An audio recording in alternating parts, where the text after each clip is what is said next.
আমার বাড়ির সবচেয়ে বড় উৎসব, হাতে গোনা মাত্র 2 দিন বাকি। আর আমাদের বাড়ির পরিস্থিতি এখন কিছুটা এমন, চারিদিকে চলছে ডিপ ক্লিনিং। যেমন এই হচ্ছে আমার রুমের অবস্থা। এটা তো রুমের ভেতরে, এবার চলো তোমাদের বাইরেটা দেখাই।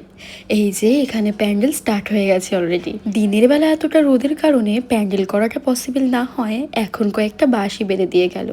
বাদ বাকি প্যান্ডেলের পুরো কাজটাই হবে রাতের বেলা। মামামের একটা ইম্পর্টেন্ট কাজ ছিল আর একই সঙ্গে আমারও ছিল ক্লাস, তাই মাম্মাম বললো যাওয়ার সময় আমাকে ড্রপ করে দিয়ে যাবে।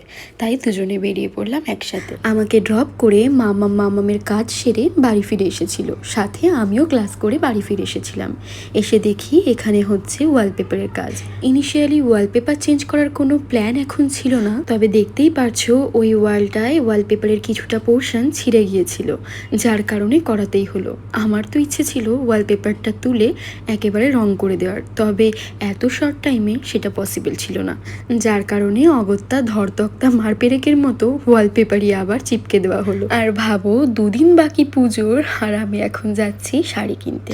কারণ লাস্ট 2 উইকস ধরে আমার টাইম হচ্ছে তো ওর টাইম হচ্ছে না, আর ওর টাইম হচ্ছে তো আমার টাইম হচ্ছে না। ইভিনিং টাইমে মোস্টলি ও ফ্রি থাকে 2-3 ঘন্টা, তবে সপ্তাহে 2 দিন ছাড়া বাকি দিনগুলো আবার আমার হয় না। আর সপ্তাহে যে 2 দিন ইভিনিংয়ে আমি ফ্রি থাকি সেই 2 দিন আবার ওর কাজ থাকে।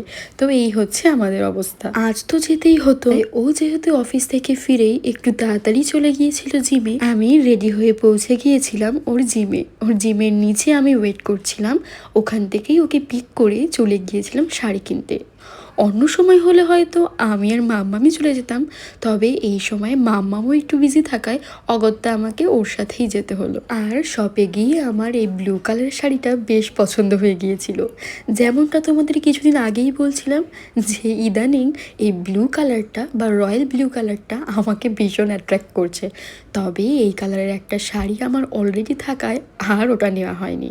তবে অন্য একটা শাড়ি আমি নিয়ে এসেছি, যেটা পরবো অনুষ্ঠানের দিন। আর বাড়ি এসে দেখি আমার ভীষণ হেডেক হচ্ছে।